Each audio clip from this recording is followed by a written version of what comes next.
अस्सलाम वालेकुम स्टूडेंट्स, उम्मीद है कि आप अपने घरों में खैर खैरियत से होंगे। आज हम 10वीं जमात इस्लामी स्टार्ट करने जा रहे हैं। आज हम इसकी हदीस नंबर 12 पढ़ेंगे और आयात नंबर हम बे पढ़ेंगे और फर्स्ट चैप्टर तहारत व पाकीज़गी का सवाल नंबर 2 हम आज रीड आउट करेंगे। आप कहीं से भी नोट्स ले सकते हैं, हम यूनिक के नोट्स शूट करें, टिप्स के जो आपको ईजी लगे अवेलेबल हो आपके पास, आप कोई भी नोट्स यूज़ कर सकते हैं। आज हम हदीस नंबर 12 की तरफ जा रहे हैं। आयत नंबर आज हम बे स्टार्ट करेंगे।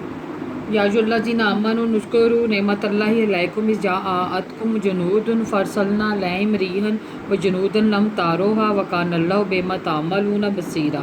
ए मोमिनो, अल्लाह के इस एहसान को याद करो जो उसने तुम पर उस वक़्त किया जब लश्कर तुम पर हमला करने को आए, तो हमने इन पर हुआ भेजी ऐसे लश्कर उतारे जो तुम्हें नज़र नहीं आते थे, और जो काम तुम करते हो खुदा उन्हें देख रहा है। इज़ जाऊकुम मिन फ़ौक़िकुम व मिन अस्फ़ला मिनकुम व इज़ ज़ाग़तिल अब्सारु बालागाति तिलकुलूबुल हनाजिरा व ताज़ुनूना बिल्लाहिल ज़ुनूना। जब वो तुम्हारे ऊपर और नीचे की तरफ तुम पर चढ़ आए, और जब तुम्हारी आंखें फिर गईं और दिल तुम्हारे दहशत के गलों तक पहुंच गए, तो तुम खुदा की निस्बत की तरह तरह के गुमान करने लगे। वहाँ मोमिन आज़माए गए और सख्त तौर पर हिलाए गए। ज़िलज़ालन शदीदा व इज़ यक़ूलुल मुनाफ़िक़ून वल्लज़ीना फ़ी क़ुलूबिहिम मरदुन व मा वअदनल्लाहु व रसूलुहु इल्ला गुरूरा व इज़ क़ालत ताइफ़ातुन मिनहुम या अहला यस्रिबा ला मुक़ामा लकुम फ़र्जिऊन व यस्ताज़िनु फ़रीक़ुन मिनहुमुन नबिय्य व यक़ूलूना इन्ना बुयूतना औरतुन व मा हिय बऊरातिन इन युरीदूना फिर इल्ला फ़िरारा।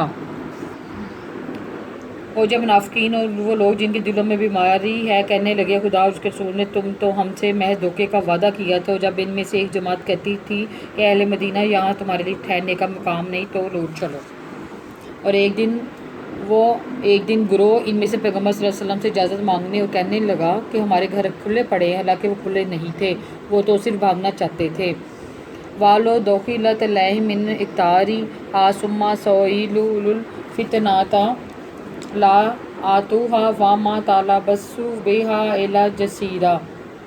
और अगर फ़ौज इतराफ़ मदीना से इन पर दाखिल हों, फिर इनसे खाना जंगी के लिए कहा जाए तो फ़ौरन करने लगी हो, और इसके लिए बहुत कम तोक़फ़ करें। वालक़द कानू आहदुल्लाह मिन क़ब्लु, हालांकि बहुत पहले अल्लाह से इकरार कर चुके थे कि पीठ नहीं फेरेंगे। व युवल्लूनल अदबारा व काना अहदुल्लाहि मसऊला, और अल्लाह से जो इकरार किया जाता है उसकी भी ज़रूर परस्तिश होगी। कुल्लन यनफ़अकुमुल फ़िरारु इन फ़ररतुम मिनल मौति व मिन क़त्लि व इज़्ज़न ला तुमत्तऊना इल्ला क़लीला। से भागते हो तो भागना तुम्हें फ़ायदा नहीं देगा, और इस वक्त तुम जब बहुत ही कम फ़ायदा उठाओगे। कह दो कि अल्लाह खुदा तुम्हारे साथ बुराई का इरादा करे तो कौन तुमको इससे बचा सकता है, या अगर तुम पर मेहरबानी करना चाहे तो कौन इसको हटा सकता है। और वो नहीं पाएंगे जो अपने लिए से वाला हामी और ना मददगार हो। ये आपका आयत नंबर बे का तर्जुमा था आपका, और इसके आपके लास्ट में क्वेश्चंस आंसर हैं, वो जो कि उसके आंसर इन आयात के अंदर हैं। ये आपका एज अ होमवर्क टास्क है, आंसर आपने यहाँ से ढूंढ के और उसको कॉपी में नोट डाउन करने हैं नोट्स के ऊपर, और आप कोई भी नोट्स यूज़ कर सकते हैं, टिप्स के जो भी आप कोई नोट्स हैं आप वो यूज़ कर सकते हैं। आज हम हदीस नंबर 12 की तरफ जा रहे हैं। इज़ा कुलता, जब तूने कहा ली साहिबी का अनसित लागूता, अपने साथी से खामोश हो जो तुमने फजूल बात कही।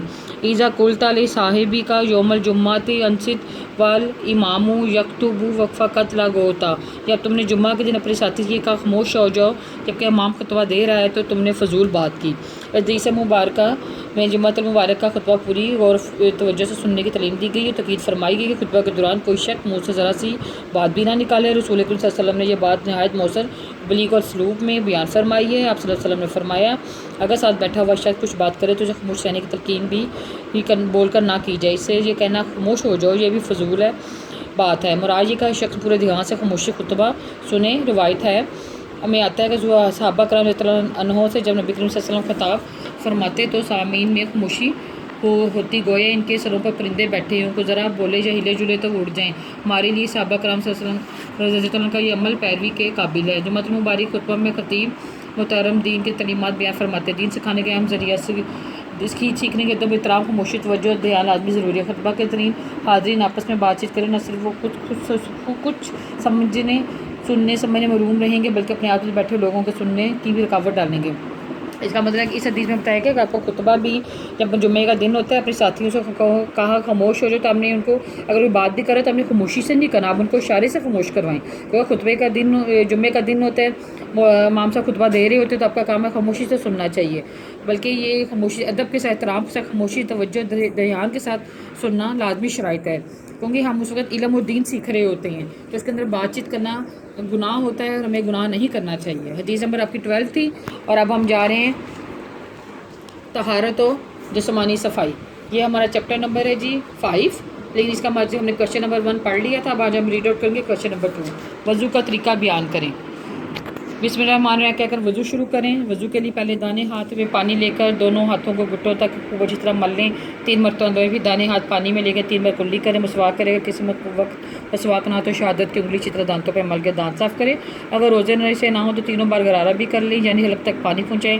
کلی کرنے کے بعد 3 بار ناک میں اس طرح پانی ڈالے کہ پانی نتنوں کے جڑ تک پہنچے، اور بائیں ہاتھ سے ناک صاف کرنے ناک پانی میں ڈالنے کے لیے ہر بار نیا پانی لیں.